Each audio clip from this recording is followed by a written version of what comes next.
महिलाओं के साथ वो अत्याचार करते हैं, जो आवाज उठाते हैं उनको थाने में बंद करके ले जाते हैं, झूठे मुकदमे दर्ज करवा देते हैं।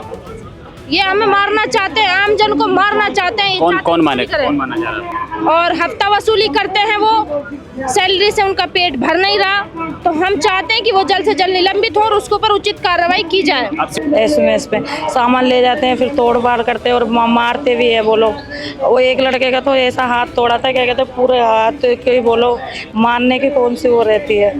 मैं मानने की बात नहीं करना, सभी को मान लो ना आप, मानने में क्या दिक्कत है। मैं ये कह रहा हूँ कोई भी नेता जो राजमान के बाद किसानों के लिए काम करे, ये तो अभी कहीं दिखा नहीं। लेकिन किसान का बेटा होने के बाद भी किसान के लिए काम नहीं करते, ये हमारा दर्द है। स्वच्छ भारत मिशन के तहत जहां पर नगर निगम जयपुर शहर और जहां पर जो कार्य सफाई का है वो नगर निगम के द्वारा किया जाता है, लेकिन नगर निगम के कर्मचारी अपनी मांगों को लेकर शहीद स्मारक पर धरने पर बैठ गए। तमाम इनकी जो प्रमुख मांगे, जिस तरह से आमेर में एक मामला सामने आया था जिस पर नगर निगम के अधिकारियों पर आरोप लगे थे कि कैसे वो हफ्ता वसूली करते, इसी को लेकर यहाँ पर जो नगर निगम के कर्मचारी यहाँ पर धरने पर बैठे हैं। मैं इनसे बात कर लेता हूँ। मैम, क्या नाम है आपका? सौम्य मीणा। किस चीज़ को लेकर आप, किन मांगों को लेकर धरना दे रहे हैं आप? मांग यही है कि नगर निगम के जो कर्मचारी हफ्ता वसूली करते हैं और आम जन बहुत परेशान है, प्रताड़ित है, और महिलाओं के साथ वो अत्याचार करते हैं, जो आवाज उठाते हैं उनको थाने में बंद करके ले जाते हैं, झूठे मुकदमे दर्ज करवा देते हैं। जो भी कोई आवाज उठाता है उसको दबाने की कोशिश करते हैं। तो हम ये कहना चाहते हैं कि हम आम जन हैं, गलत का विरोध करेंगे, आवाज उठाएंगे और ऐसे भ्रष्टाचारी चोर को हम पद पे नहीं रहने देंगे। आपने कहा कि महिलाओं के साथ अत्याचार होता है, सरकार महिला सुरक्षा की बात करती है, कैसे देखते हैं आप? अरे सब देख रहे हो ना, क्या है कि महिला सुरक्षा है। महिला सुरक्षा है क्या? पटक पटक के पीट रहे हैं, रौंद रहे हैं, सांस घोट रहे हैं, ये महिला सुरक्षा है? ये तो हमें मार रहे हैं, हमें डर है, हमारी जान को खतरा है। ये हमें मारना चाहते हैं, आम जन को मारना चाहते हैं। कौन मारना चाह रहा है? अब देखो, सरकार के नुमाइंदे बैठे हैं, जो सरकार सरकार ने छोड़ रखे हैं कि ये हमारी रक्षा करें, सेवा करें। वो सेवा नहीं, वो हमसे खाएंगे भी और लात मारेंगे भी। क्या मांग है आपकी? मांग यही है कि रेवेन्यू इंस्पेक्टर जगदीश सरादना जी निलंबित हो जल्द से जल्द। उन्होंने बहुत आतंक फैला रखा है, उनके खिलाफ बहुत सारे मुकदमे दर्ज हैं और हफ्ता वसूली करते हैं, वो सैलरी से उनका पेट भर नहीं रहा। तो हम चाहते हैं कि वो जल्द से जल्द निलंबित हो और उसके ऊपर उचित कार्रवाई की जाए। आप सीधा आरोप लगा रहे हैं उन पे? सीधा आरोप नहीं, आप अखबार पढ़िए। अभी यहाँ पे 11 कैफे थे चांदपोल पे, फिर उसमें से एक ही कैफे पर क्यों कार्रवाई करी उन्होंने? वो वैध था, सब चीजें थी उनके पास, वो पैसा नहीं देते उनको। फिर जो 10 कैफे थे उन पर कार्रवाई क्यों नहीं करी? हम झूठा आरोप नहीं लगा रहे, अखबारों की कटिंग पड़ी है। ये यहाँ पर इतने सारे विकलांग बैठे, ये महिला है, इनका सामान लेकर के गए, इन्होंने FIR दर्ज करवा रखी है। झूठा आरोप कोई किसी पे नहीं लगा सकता, हम सच पे हैं।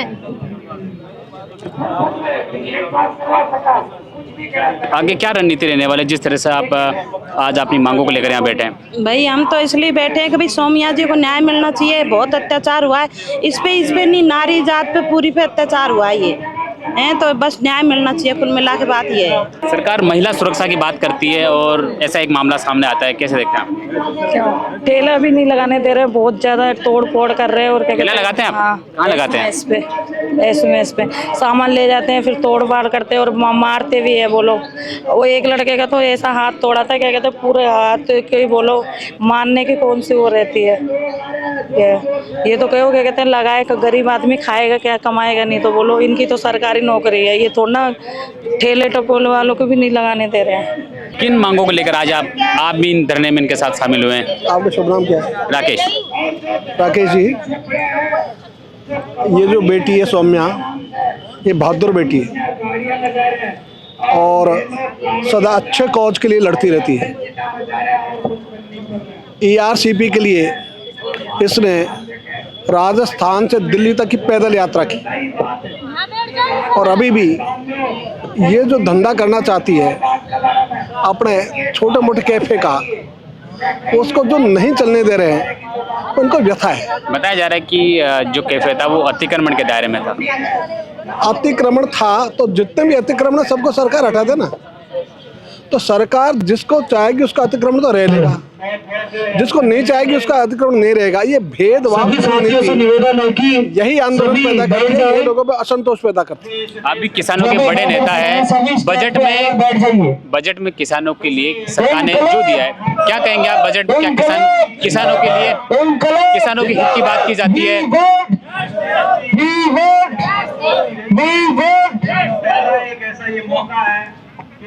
आप हमेशा किसानों की बात करते हैं, इस बजट में किसानों के लिए क्या क्या प्रावधान किए गए? किसानों के लिए अच्छा भाषण है, और भाषण के अलावा धरातल पे तो ये किसानों को केवल यूज कर सके अपने लिए, उसके लिए प्रावधान है। बाकी हमने 3 बातें कही जो हमारा पैरामीटर है। खेत को पानी मिले, फसल को दाम मिले, युवाओं को काम मिले।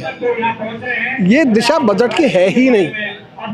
यदि पानी की बात करें तो सड़कों पर ध्यान है सरकार का। तो किसानों की बात कौन सा नेता करता है जो किसानों की बात उठा सके? कौन सा नेता? जो राजनीतिक नेता, उनके बारे में तो कुछ टिप्पणी करूंगा नहीं, क्योंकि वो खुद ही जानते हैं वो कितनी बात करते हैं। तो बात तो कर लेंगे, बात करने के अलावा लड़ता कौन है किसानों के लिए? किसानों की मांग कौन उठाता है? अभी विधानसभा चल रही है, किसान 57 दिन से बूंदी जिले में धरने पर है। इनको दिखता नहीं क्या? कौन कट मोशन लाया? किसने विधानसभा रोकी? आपस की तू मैं के लिए तो विधानसभा की कार्यवाही रोक देंगे ये। बीजेपी हो चाहे कांग्रेस हो, किसानों के हित की बात की जाती है, लेकिन धरातल पर किसानों को उचित यूँ कहें कि न्याय नहीं मिल रहा है। कैसे देख रहे हैं आप? किसान के बड़े नेता भी, आप हमेशा किसानों का समर्थन भी करते हैं। अभी सरकारों की प्राथमिकता में कृषि और किसान है ही नहीं। ये तो जो पूरा वैश्विक वातावरण है उसमें जो चल रही है जीडीपी, विकास, और ये जो विकास की बातें हैं, इसका अर्थ है अंतहीन अंधेरी गुफा में चलते जाना, ये विकास है। और आज विकास का लाभ उनको हो रहा है जो बड़े पूंजीपति हैं, उनके लिए विकास हो रहा है। सामान्य आदमी के लिए तो विकास नहीं हो रहा है। इस सामान्य आदमी को तो चाहिए समृद्धि। किसानों के लिए राजस्थान में अगर एक एक्टिव नेता माना जाता है, हनुमान बेनीवाल माने जाते हैं, क्या और ऐसे नेता हैं सक्रिय जो वाकई में किसानों के लिए धरातल पर उतर सके? मान तो किसी को बोले हो आप, मैं मानने की बात नहीं करना, सभी को मान लो ना आप, मानने में क्या दिक्कत है? मैं ये कह रहा हूँ, कोई भी नेता जो राजमान के बाद किसानों के लिए काम करे, ये तो अभी कहीं दिखा नहीं। तो राज में तो बहुत नेता रह लिए। हिंदुस्तान की ऐसी कोई पार्टी नहीं है जिसकी भागीदारी राज में नहीं रही। राज में रहते हुए क्या किया? इसलिए हमारा टेस्ट ये है कि आप जब तक राज में नहीं आते तब तक तो किसान ही किसान बोलते हो। आप जैसे राज में आते हो वैसे पलटा मारते हो। भाषण में राजनेता कहते हैं कि किसान का बेटा हूँ। हाँ, बेटे तो किसान के ही, वो तो सही कहते, इतना तो सही कहते हैं वो। लेकिन किसान का बेटा होने के बाद भी किसान के लिए काम नहीं करते, ये हमारा दर्द है।